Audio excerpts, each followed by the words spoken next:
Okay, so what I got here is a 2003 Ford Taurus, and it had a braking issue, and when you was driving and removing it, you could feel that one of the brakes was sticking. And if you look at this, I can't move that. Even putting something in here. Okay, now that's stuck. So the thing is, I'd made a video earlier about telling if it was the caliper or this flex line that could be bad. Alright, now if you open this bleeder up, we should kind of figure it out, because if we open the bleeder up and the caliper releases, then we know the caliper is good. There's something was holding fluid pressure in, and usually it's that line. So what we're going to do here is loosen this bleeder up and see what happens. Okay, so this rotor doesn't turn. And as soon as we open this caliper or the bleeder up, and I did have it open once already, we got fluid loss.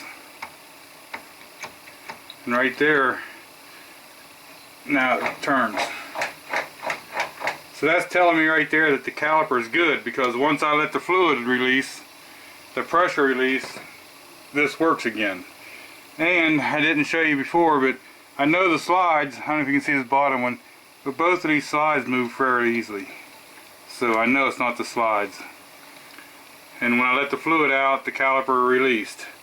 So I'm going to after this line, because that's more than likely the culprit. Okay, what I've done is I hit that brake pedal again, and now we're stuck again, alright? There's one more thing I was just wanting to show you. We'll go up here and loosen that brake line. So we will loosen this brake line up here, and I've already had it crack loose once. This is a 13 millimeter. But once I crack it loose here, see, for one, nothing's kind of coming out, and that rotor, let me show you here. Seeing how I loosened that brake line up, that rotor is still solid. So relieving the fluid pressure up here at the top, where the hard line runs into it, made no difference on the caliper at all.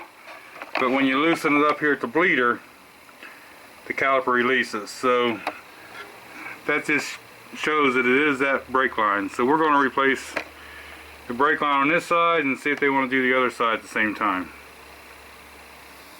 Now, I'd made a video kind of showing this before, but it wasn't with one with a stuck caliper.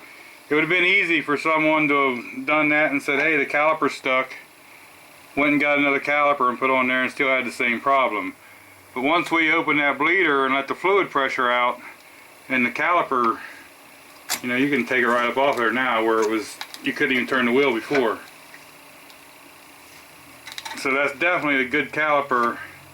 More than likely this rubber line we're going to have to go after. Hope that helps clarify the last video up a little bit.